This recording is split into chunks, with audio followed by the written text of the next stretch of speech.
मागले 24 राहिलेत.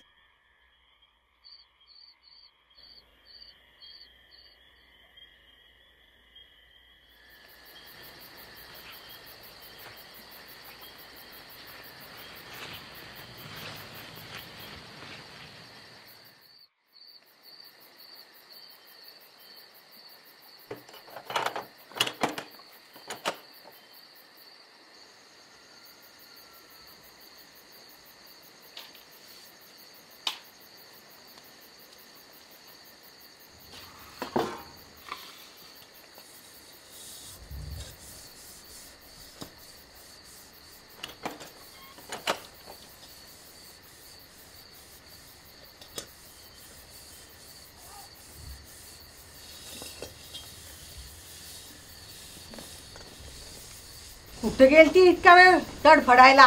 हा गुत्त काय लय लांब आहे बघ का तू आला होता बरोबर घरापतूर सोडायला? कुणकी मेली?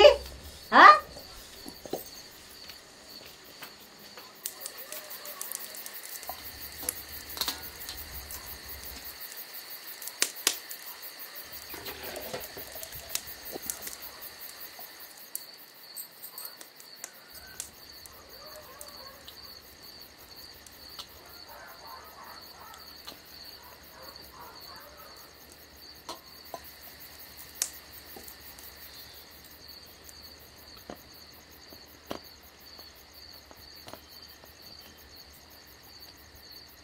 माझं लेकरू मला म्हणायचं,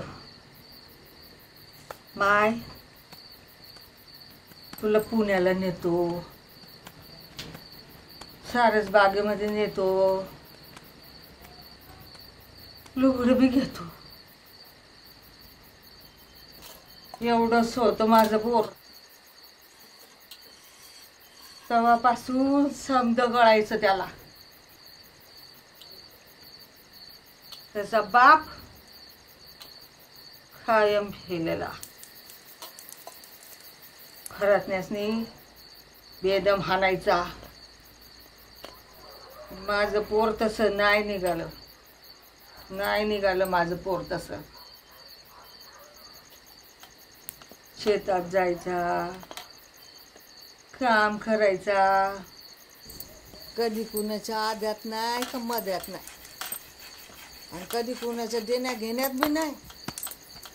पण जेव्हापासून तू आमच्या घरात आली ना, आमच्या घराचं वाटोळं केलं, वाटोळं. हां, तू आलीस घरात आणि वाटोळं केलं. पांढऱ्या पायाची अवदस गेली, वाटोळं केलं. झोपा की आत्याबाई आता.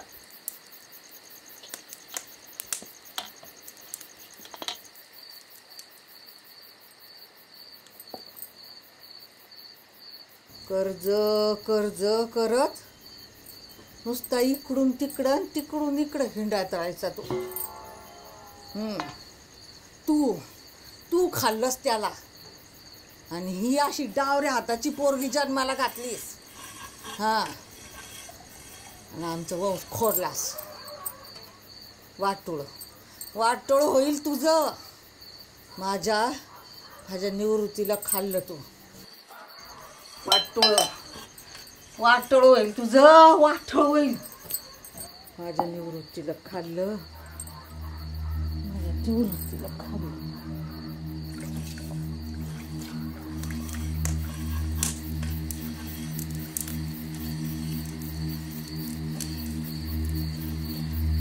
काय करते ते? येऊन घे. यार भांडी घासायला एवढा वेळ लागतो होय तुला? कवाधर नाही पाटी पेन्सिल घेऊन बसली या. अशी नाही ऐकायचीस तू. उठ. एक काम करता येईना कुत्रीला. हा बाप गेला सोडून लागले. बस इथं बस. ऐकत कशी नाही बघते. डावरी पोरगी आली आहे पोटाला जन्माला.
आला ग माझा हिरो. तुलाच र बाबा आमच्या घराची काळजी.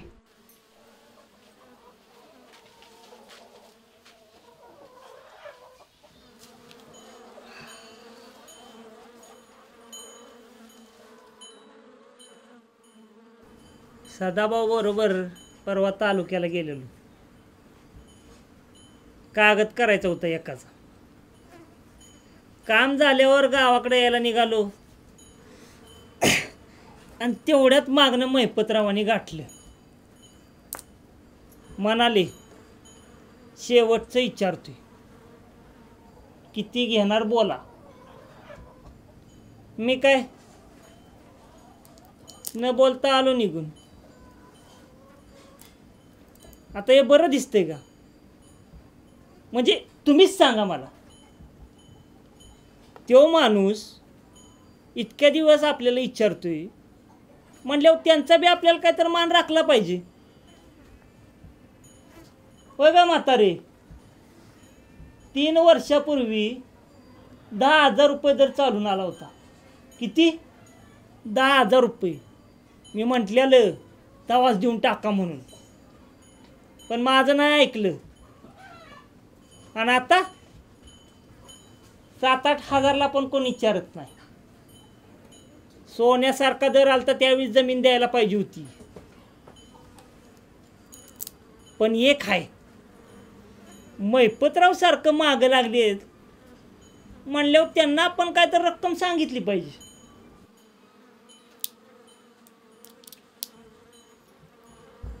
ओय अक्के,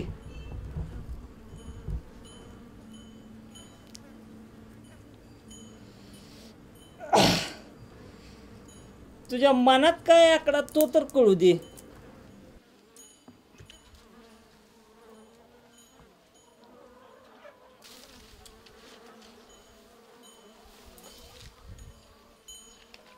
एकदा नाही 10 वेळा सांगितलं तुला आम्हाला जमीन विकायची नाही म्हणून, तरी पुन्हा येणारच. अगं पण तुझ्या मनात काय ते तर एकदा सांग. अरे सख्या बहिणीच्या जमिनीवर डोळा तुझा. असं किती पैसे मिळणार आहे रे तुला याच्यात? आईचं काय व्हायचं ते होते. आईला परत इथे आणायचं नाही असं. आत्ता नाही ऐकशील ग, पण या म्हातारीचं दुखणं निघल तवा तरी कावीच लागल. आता तवाच येतो. मेला मुर्द्या, माझ्याच मनात टपले बसले मेले.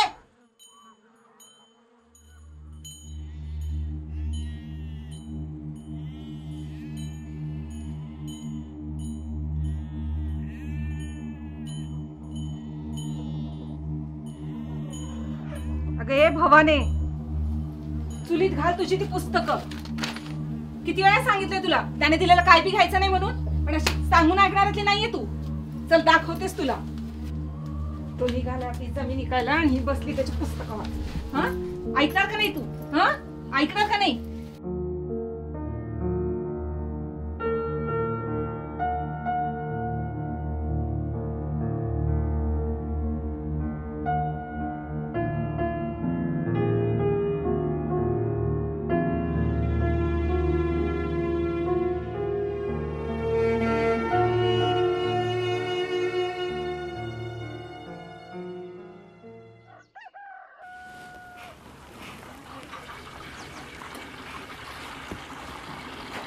झुणका दे.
हा या भाऊ, हा या, काढायचं चपला.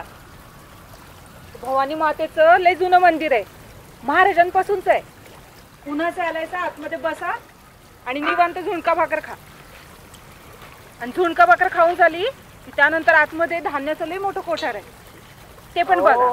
या वातावरणात कोण खाणार आहे झुणका भाकर?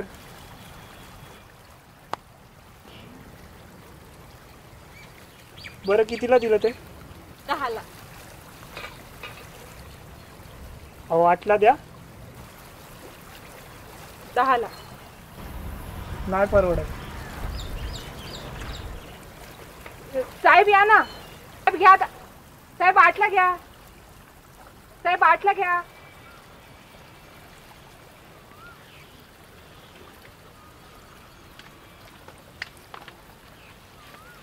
ऊन खूप आहे, लिंबू पाणी पण आहे थंडगार. 4 रुपयाला फक्त. घेऊन जा 2 पोरी, भर 2.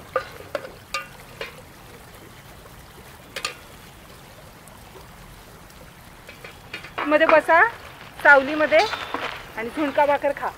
आणि नंतर धान्याचा कोठार बघा. लय लांबून येतात लोक बघायला. बरं किती झाले? 8ची भाकरी म्हणजे 8 आणि 8 24 झाले. 24.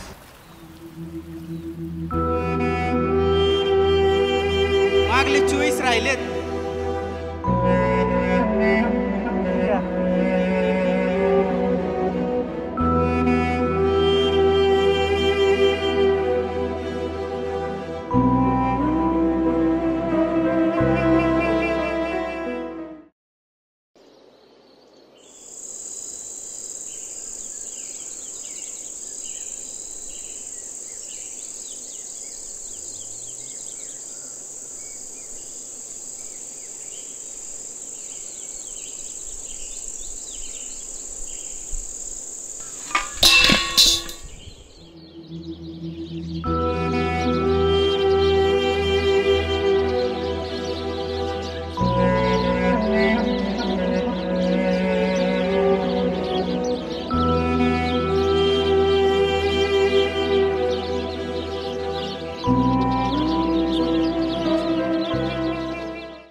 येऊ दे दमानं, येऊ दे.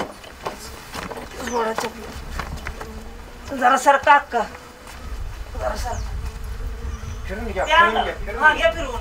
पण तिकडे डोकं नको, पाय तिकडं तिकडं फिरवून घ्या. पूर्वेला पाय घाला. उचला जरा जोर लावा. उचला. हा सावकाश.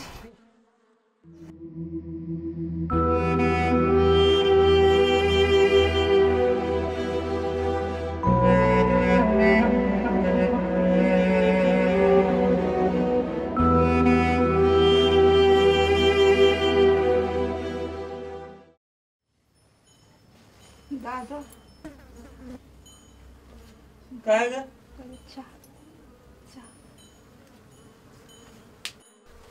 अगं चहा बी समधी घेऊन आलेत. तू घे आपली विश्रांती. आता हे असं झालं कसं घर परपंच चालवायचं घर? शेतीचा तुकडा होता तो बी गेला, आता करणार काय? समजा ठीक होईल. पोरगी हाय ना माझी, गुणाची हाय माझी पोर. पोरी